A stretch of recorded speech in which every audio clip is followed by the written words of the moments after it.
بسم الله الرحمن الرحیم.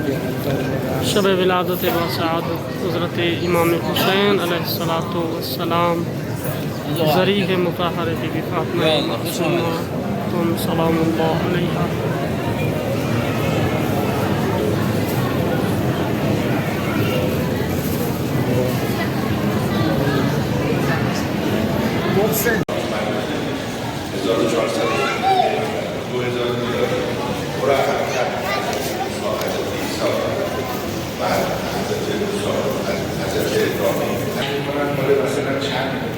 چند صد سال بعد، چند صد هزار سال بعد، میگه مال 300,000 سال بعد، یا مال یه قانونی که در فیزیک و شیمی هست.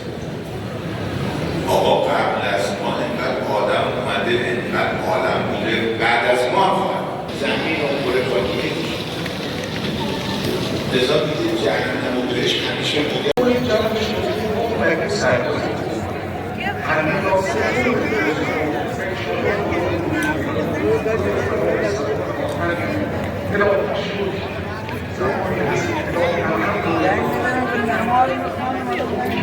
زیر قالیوه یا قالیوه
دیدی onu vur görüyor.